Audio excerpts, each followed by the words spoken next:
They channeled their inner. Oh, yeah, he's not old. He was cooking. How about this? Tight coverage, and Gronk comes up with a big 33-yard touchdown. Gronk's spike. Yeah, Gronk is starting to heat up. It seems like he finally got his rhythm back. The Lions defense channeled their inner Oprah. You get a touchdown. You get a touchdown. Everybody gets a touchdown. And right here, Mike Evans. Guys, Mike Evans is still one of the best receivers in the game. This was a blowout for the jump. The Buccaneers, they win, and Tom Brady was cooking in that first half. Oh, I want to be like Mike. All right, how about to the desert? Kyler Murray trying to get into the playoffs for the first time in his career. Who's that? C.J. Beathard making his first start since 2018? No big deal. I'm just going to find Wilson. Wilson, I'm sorry, to the Arizona Cardinals defense. Right through them like hot knife through butter. 22 carries for 183 yards for Jeff Wilson on the day. All right, fourth quarter. Cardinals trailing. Kyler Murray looking for, who's that, Christian Kirk? That's an interception. Akella Witherspoon in the end zone. Robert Saleh's pumped. He's going house of pain right there. Jump around, jump around. Kyler Murray would finish with a rough day, 247 yards and an interception. Let's hear from George, the animal, Steele. Kyle Brandt's one of his favorite players.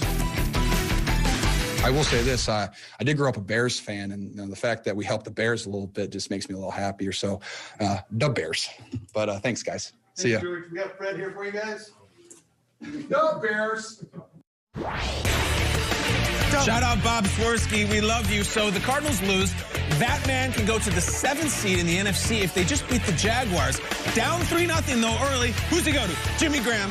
Hey, Jimmy Graham was on the show last week. What did we say? You come on the show, You find your flow. oh, it happens every single time. Now, up 27-10. He goes to Jimmy Graham. Hey, Jimmy Graham was on the show last week. What did we say? You come on the show. You find your flow. Come on the show. You'll win a Super Bowl. Seriously. Matt Nagy hanging out. Fist bump 41-17. And look at that. That's the old two teammates there under the John Fox Bears. Jacksonville Jaguars lock up the #1 overall pick. The Bears have some work to do in Week 17 where they will play the Packers, who have also something to play for. Matt Nagy afterwards said, we are guaranteed very little. Take it away, Coach. With where we're at right now as a team, it's definitely different. Green Bay's a hell of a football team, and there's a reason why they're sitting right now as the #1 seed. So, for us, we got to worry about us. We got to understand what happened in that game, and then we know that we're guaranteed one more game. Nothing else, and if we do well in that one game, then we'll have an opportunity for more. But we can't worry about that, and we just worry about us. Chicago has moved into the final spot in the NFC after that win over Arizona, that win and Arizona's loss. The Cardinals are now on the outside looking in, but can still earn a trip to the postseason with a win over the Rams next week. Guys, what did you see from these Bears in their race for the NFC playoffs? I like the fact that Mitchell Trubisky is playing well despite all the criticism that he heard all year. Now, we don't know if he's the quarterback for the future, but he's making an argument that he can go somewhere and compete for a starting job. Now, on a micro level, just like Nagy said, we're in the tournament to make the tournament. And that's all you can ask right now. They're in the perfect position. Let's see what happens next week and then see where the chips fall.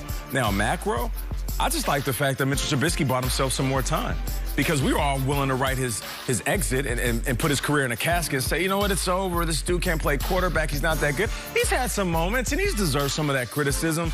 But with the fact that he's played well over the last couple of weeks, he's bought himself more time, like a kid at the arcade with a pocket full of quarters. And I respect that, because he could have folded, and then we all would have said, see, I told you, Mitchell Trubisky isn't that good. But he didn't, though. As quiet as he is, he went out there and been the quiet leader and leading these guys to a couple of victories. I got to beat the Foot Clan, Dad. I need more quarters. I need more quarters. Foot Clan, they come Kids these deep. days, they got debit cards now.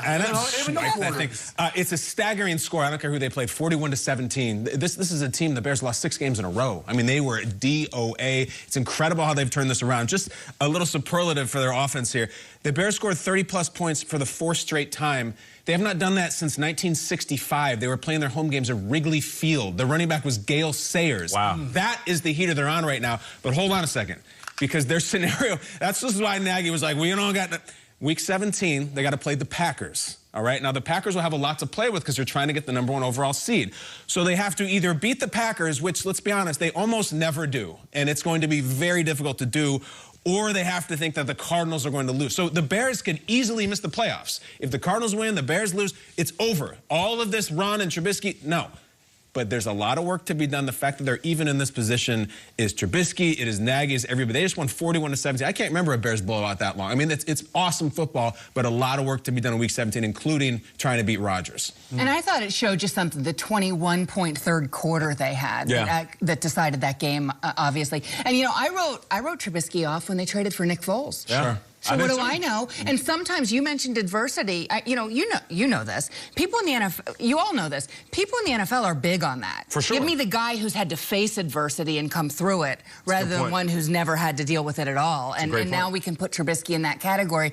Do they re-sign him is probably a question for another day, though, because that's the biggest game of his life next week. That's right, and it's an enormous question for this Bears franchise as well. It is. Such an interesting game, and that last little visual we had, Mike Glennon and Mitch. I mean, these two teams, Jacksonville, Chicago. This was like an episode of Wife Swap, right?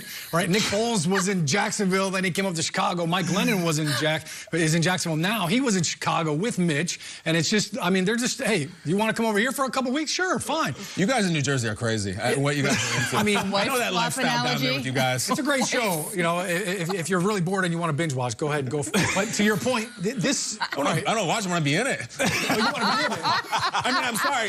Never mind. Wait a minute. I thought we were in the trust tree. You can't say that. We're in commercial. I love you, honey. The Bears, the fact that, like, they won this game, but it was how they won it. And you're talking about, like, we knew the Bears should win this game, but it didn't come down to a field goal, thank goodness. There were no doinks. It was the fashion with which they won the game. Yeah. Like, Mitch looked good, and I mean, he was completing passes. Jimmy Graham all of a sudden showed up. So that confidence right now, riding into Week 17, to your point, I don't think the Bears ever knew if they were going to get to this point. And now the excitement right now in Week 17 in that building has got to be phenomenal. It's a big game. They just needed to go down to Florida and get some sunshine. I guess it's a little chilly up there. Yeah, it's a big game next week. Rodgers is nasty. Yeah. We'll get him. You can't go home today, buddy. Kyle, I'm not going to look at you the same the rest of the show, but I love it. Thank God. I love it. 10 years. You just Laughing before 8 a.m. Eastern is absolutely the best. Well, the Cowboys kept their postseason hopes alive while knocking Philly out of playoff contention. Oh, yeah, we got those highlights next. That Chappelle Show.